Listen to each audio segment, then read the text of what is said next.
Welcome back خواتین وزات. ہم بات کر رہے تھے اس کیس کے حوالے سے جہاں پہ خواتین کی وراثت کے حوالے سے بات ہوئی، کیونکہ جمعے کا دن ہے اور ہمارے ساتھ علامہ صاحب بھی موجود ہیں اور ایڈوکیٹ صاحب بھی موجود ہیں. علامہ صاحب، ایک جو ایڈوکیٹ صاحب سے بھی ہم پوچھ رہے تھے، دیکھیے کہ عدالتیں بھی مطلب ہائی کورٹ تک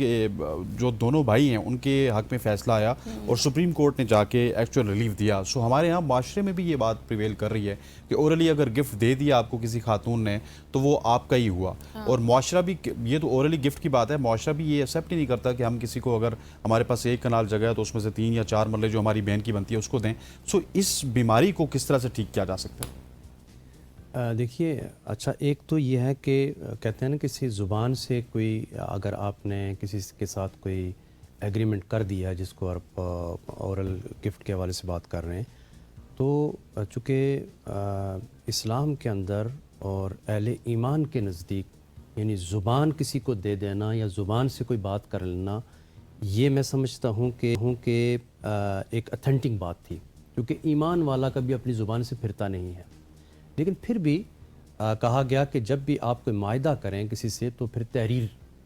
کر لیا کریں. مطلب ظاہر ہے اس کے لیے پھر بعد کے جو مسائل بنتے ہیں، جیسے ابھی اس کیس کے اندر کتنی الجھن پیدا ہوئی ہوگی کہ کہیں پہ کوئی گواہ موجود نہیں ہے، کہیں پہ کوئی ثبوت موجود نہیں ہے. تو جب بھی آپ کوئی ایگریمنٹ کرنا چاہ رہے ہوں تو کم از کم اس کو تحریری شکل میں لے آیا کریں. مطلب یہ تو ہمارا اسلام بھی، دین بھی کہتا ہے.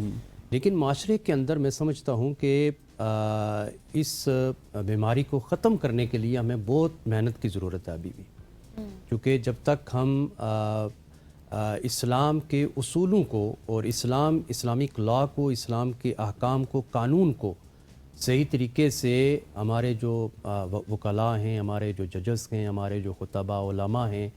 جو ٹیچرز ہیں، جب تک اس کو صحیح طریقے سے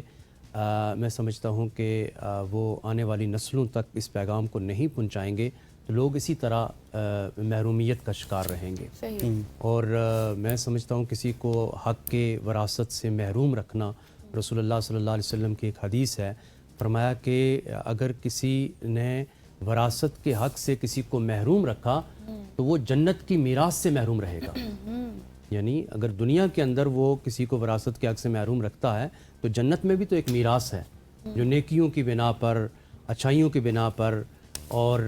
اس وجہ سے جنت حاصل ہوگی. تو فرمایا وہاں بھی ایک میراث ہے. اگر دنیا میں کسی کو وہ اس میراث سے محروم رکھتا ہے تو جنت کی میراث سے وہ محروم کر دیا جائے گا.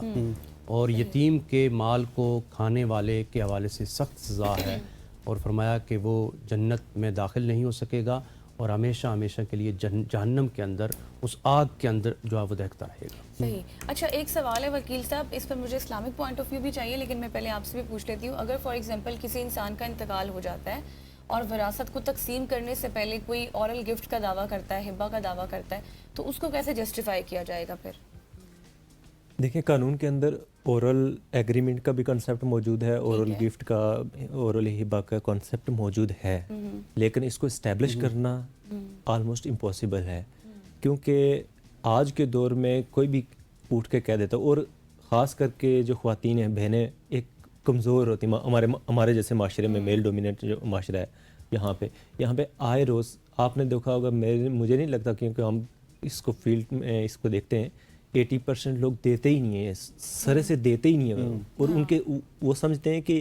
یہ حق ہی نہیں ہے، حالانکہ اپنے آپ کو مسلمان کہلواتے ہیں. مطلب شادی کر کے دے دینا، جیز دے کے بیٹی کو رخصت کرنے کے بعد وہ سمجھتے اس کا ہمارے سے تعلق ختم، اب وہ اس گھر کی ہو گئی ہے. حالانکہ اسلام کے مطابق اور قانون کے مطابق یہ ہے کہ بیٹی بالکل، اس کو آپ نے شادی کر کے دے دیا ہے، لیکن اس کی وراثت جب اس کے والدین جائیں گے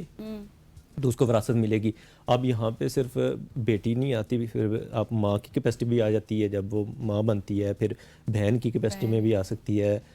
بیٹی کی وائف کی شکل میں، تو ساری چیزوں میں یہ چیزیں آتی ہیں. تو اس کو میرے خیال میں اب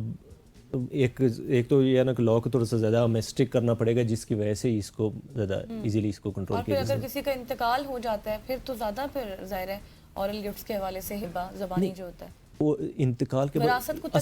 اصل میں یہ جو لوگ ٹیک اپ کرتے ہیں اس طرح کے لوگ، جو ان لائف ٹائم، اگر فار ایگزامپل بندہ جب زندہ ہو تو وراثت تو ہوتی ہی نہیں ہے نا، وراثت تو مرنے کے بعد وراثت بنتی ہے.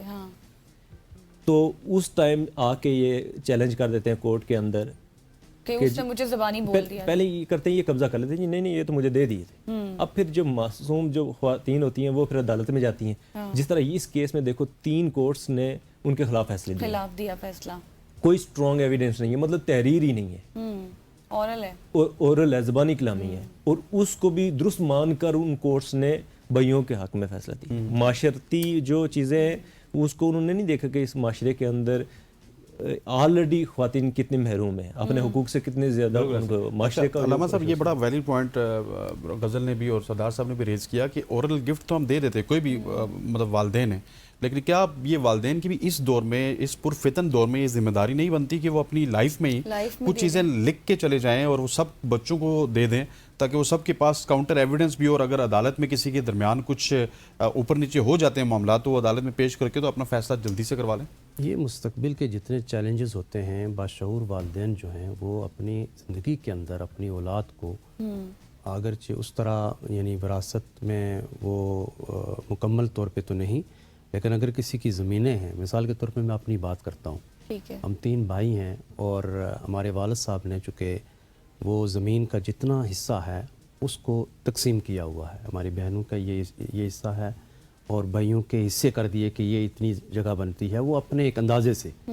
اچھا اس سے کیا ہوتا ہے, اس سے یہ ہوتا ہے کہ پتہ چلتا ہے کہ والد صاحب نے چونکہ یہ مطلب تقسیم کر دیا ہے, اب اس کے بعد گنجائش نہیں ہے. تو اگر اپنی زندگی کے اندر کوئی تحریر کر دیں کہ فلاں کو یہ حصہ مل جائے, فلاں کو فلاں جو پراپرٹی مل جائے, فلاں کو فلاں پراپرٹی مل جائے,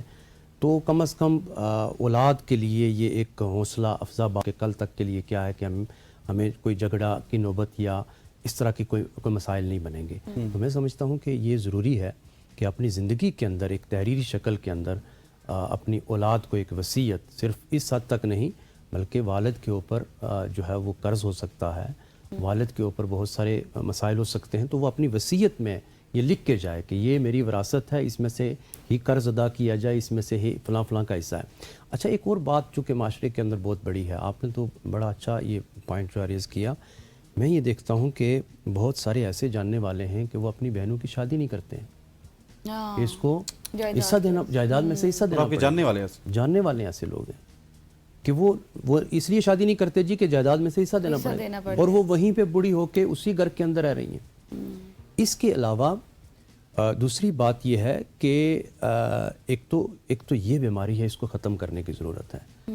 کہ کم از کم اس خاتون کا بھی زندگی لائف گزارنے کا اس کا کتنا بڑا گناہ ہے جو لوگ سمجھتے ہی نہیں ہیں اس بات کو. دیکھیں نا, وہ میں نے قرآن کے اندر ہے کہ تلک حدود اللہ, اللہ کی جو حدیں ہیں اگر ان کو کوئی کراس کرے گا تو تجاوز جو کرے گا تو فرمایا کہ وہ جہنم میں جائے گا. یہ تو اللہ نے حدیں قائم کی ہیں نا, یہ کسی انسان نے نہیں بلکہ یہ حدیث میں بھی نہیں, یعنی رسول اللہ صلی اللہ علیہ وسلم نے, قرآن کہہ رہا ہے کہ وراثت میں سے آپ کی ماں ہے, بہن ہے, بیٹی ہے, اس کو آپ حق کے وراثت سے محروم نہیں رکھ سکتے ہیں. اگر کوئی وراثت سے محروم رکھے گا تو وہ جہنم میں جائے گا. تو ایک تو یہ ہے کہ وہ کیا کریں, اپنے اولاد کے لیے ایک وصیت لکھ کے جائیں تاکہ بعد کے جو مسائل بنتے ہیں وہ ان سے چھٹکارا جو ہے حاصل کیا جا سکے. صحیح. اچھا سردار صاحب مجھے بتائیں کہ اگر ہم ریشو کی بات کریں, چونکہ آپ تو ان چیزوں کو کافی عرصے سے دیکھ رہے ہیں, تو اگر پچھلے سال کے مقابلے میں یا پھر اس سے پچھلے سالوں کے مقابلے میں 2026 میں اس طرح کے کیسز کی تعداد کتنی ہے, کتنی تیزی سے بڑھ رہے ہیں یا پھر کم ہو رہے ہیں؟ دیکھیں ابھی کیونکہ لیجسلیشن بھی ہو رہی ہے, اب اس کو قابل سزا بھی بنا دیا گیا ہے. پہلے یہ تھا کہ ایک شیئر تھا, مطلب شرعی, پھر اس کے بعد قانونی تھا جو لا آف انہیریٹنس کے ذریعے کلیم کرتے تھے سول عدالتوں میں, جس طرح ڈیکیڈز لگ جاتے تھے. اب اس میں یہ ہے کہ اگر نہیں دیتے تو جس طرح میں نے آپ کو بتایا تھا کہ پی پی سی کی سیکشن 498A اس کے اندر یہ ہے کہ اگر کوئی جو خواتین ہے اس کی وراثت سے اس کو محروم کرے گا, اس کو 10 سال تک 5 سے 10 سال تک اس کو سزا ہو سکتی ہے, 7-10 لاکھ فائن ہو سکتا ہے, یہ دونوں سزائیں ہو سکتی ہیں. تو اب اتنا آسان نہیں رہا. اب اس کے اندر کیونکہ اور بھی خواتین کے ریلیٹڈ لاز اتنے بن چکے ہیں, اور اب جو سسٹم کے اندر کیونکہ سسٹم اپ ڈیٹ ہو رہا ہے, کمپیوٹرائز سسٹم ہو رہا ہے, جدید سسٹم ہو رہا ہے, تو اب اتنا آسان نہیں رہا پہلے کی طرح فرسودہ ایگریمنٹ بنا کے جعلی فیک, جس طرح اس ججمنٹ کے اندر بھی سپریم کورٹ کی اندر بھی اس ججمنٹ کے اندر بھی یہ مینشن ہوا ہے کہ فیبریکیٹڈ گفٹس بنا کے, ہباز بنا کے یہ ایک ہمارے معاشرے کا ایک رواج سا بنا ہوا ہے کہ بیٹیوں کو بعد میں کہہ دیتے ہیں کہ بھائی آپ چلے جو کوئی بلیک میل کر کے، تو وہ پھر بیچاری خاموش ہو جائے، کیونکہ ان کو آج بھی پاکستان کے اندر 90% لوگوں کو اپنے قانونی حقوق پتہ ہی نہیں ہے، شعور ہی نہیں ہے۔ آج آپ کسی سے پوچھو نا کہ یار وراثت نہیں دے رہے تو کوئی اس کے کوئی FIR ہو سکتی ہے، کسی کو بھی نہیں پتا ہوگا۔ بہت سارے خواتین ایسی ہیں جو عدالتوں تک پہلی بات ہے آتی نہیں ہے، کوئی آ بھی جائیں تو جس طرح ابھی اس کیس میں ہوا کہ 3 جگہوں سے ان کے اگینسٹ فیصلہ آیا، اس کے بعد آرام سے واپس گھر بیٹھ جاتی ہیں کہ آگے جانے کی ضرورت ہی نہیں، کیونکہ آگے سے بھی شاید یہی فیصلہ آ جائے گا۔ ہاں، یہ بڑی ہمت کا مظاہرہ ہے کہ اتنا زیادہ ہونے کے باوجود، مطلب موسٹلی میں نے بھی دیکھا لوگ اس طرح کے میٹر میں ہائی کورٹ سے آگے کوئی نہیں جاتا، کیونکہ سپریم کورٹ میں جانا وہاں پہ اتنا ایکسپینسو ہے کہ آپ نہیں افورڈ کر سکتے، اور اس کے اندر ان کی ہمت یہ پوری، کیونکہ انہوں نے زندگیاں گزاری، 71 ایئر خالی لگا ہے کیس کو،